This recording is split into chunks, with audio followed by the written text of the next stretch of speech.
Samedi 31 mai 2025, grand jour pour les frères et sœurs de l'église de Pentecôte en général et ceux de l'assemblée de Dakodorwe dans le district de Tinou, région de Lokossa en particulier. Cette assemblée dispose aujourd'hui d'une chapelle qui allie modernité et sacralité. Devant un parterre d'invités, de fidèles et d'hommes de Dieu, l'apôtre Denis Dayon, secrétaire général de l'église, a officié la cérémonie de dédicace de l'édifice. Après prière d'ouverture, louanges, adoration, témoignages et chants divers, c'est une procession qui a rué vers cet édifice imposant de par sa position géographique et son attrait physique. Le président du comité de construction cède les clés à l'officiant. Je prends cette clé de vos mains au nom du Père, du Fils et du Saint-Esprit. Amen. L'homme de Dieu sacrifie aux traditions d'usage. Porte, élevez vos linteaux, élevez-les. Porte éternelle, que le roi de gloire fasse son entrée. Ouvrez-moi les portes de la justice. J'entrerai, je louerai l'Éternel. Que la paix soit sur cette maison. Et tous ceux qui viendront pour adorer. Bienvenue à l'intérieur du géant bâtiment qui s'étale sur 25 mètres sur 18. Cette chapelle est le fruit d'une synergie d'action entre les frères et sœurs Tozo. En haut là, c'est un lieu de répétition. Enfin, groupe musical, si je fais les répétitions, c'est cet endroit qui leur est dédié. Ici, c'est le bureau du pasteur. Là, c'est un mini magasin pour des choses, éventuellement des choses importantes pour l'église.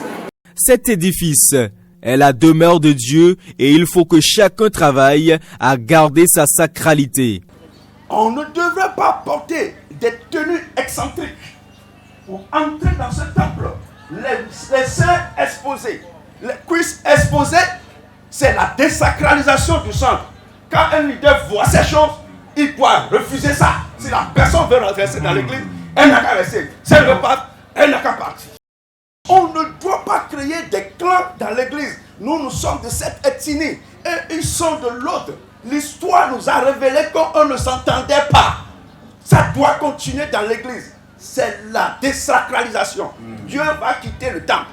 La concrétisation de ce projet de construction n'a duré qu'environ 24 mois. Le pasteur du district de Tinou est en joie.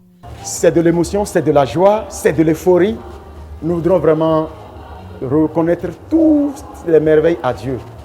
Car si ce jour a été effectif, c'est Dieu qui l'a rendu ainsi et nous lui en sommes très reconnaissants. Le culte de dédicace est marqué par un appel de fonds en faveur de l'Assemblée. Par la grâce du Seigneur et avec le soutien de l'Église, les frères et sœurs de Dakodorwe ont érigé un temple dédié à l'Éternel. Il y a quelques années, nous étions venus pour célébrer. Nous venons de temps en temps pour célébrer avec eux. Nous étions venus pour célébrer. Pendant ce temps, nous avons commencé par ériger ce bâtiment qui est là. Et un matin, nous sommes partis et on a constaté que l'assemblée de Dakodorwe qui était en banco, on appelle en banco, est encore une partie, est encore tombée. C'est alors que nous avons dit, si avant de commencer par rentrer dans notre maison que nous avons construite là, il faut que nous prenions la décision de construire aussi la maison de l'Éternel.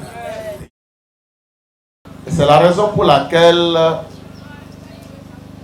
en janvier, le premier samedi du mois de janvier 2023, nous avons lancé cette construction que vous voyez de loin là-bas. Après la famille Tozo à Dakodorwe, à qui le tour?